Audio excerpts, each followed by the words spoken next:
আলু নিয়ে লঙ্কাকাণ্ড বাংলায়। মুখ্যমন্ত্রী মমতা বন্দ্যোপাধ্যায় বাজারে আলুর দাম নিয়ন্ত্রণ রাখতে ভিন রাজ্যে আলু পাঠানোতে নিষেধাজ্ঞা জারি করেছিলেন।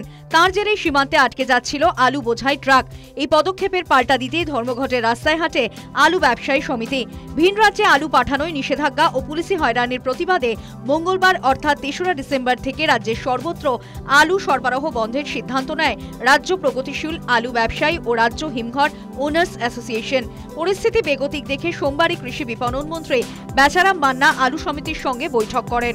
সেই বৈঠকে কাটল না জট।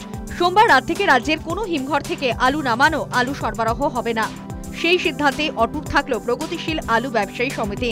আলু ব্যবসায়ী সমিতির সম্পাদক লালু মুখোপাধ্যায় জানান, বৈঠক হয়েছে, সরকারকে জানানো হয়েছে বাড়তি আলু বাইরে না পাঠানোর সমস্যা।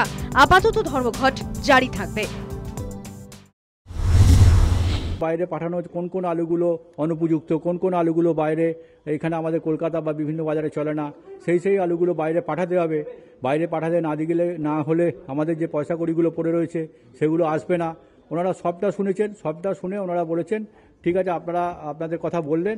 ওনারা ওনাদের ঊর্ধ্বতন কর্তৃপক্ষের সাথে আলোচনা করবেন, আর আমরাও আমাদের আগামীকালকে মিটিং থেকে রাজ্য সরকার আমাদের যে প্রস্তাব দিয়েছে সেই প্রস্তাব নিয়ে আলোচনা করে আমরা আগামী দিন সিদ্ধান্ত করব।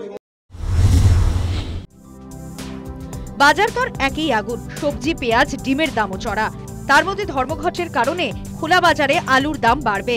হিমঘর থেকে আলু না বেরোলে বাজারে আলু অমিলের সম্ভাবনাও রয়েছে। সব মিলে আলু জটের সমস্যার সম্মুখীন হবেন সাধারণ মানুষ। News time.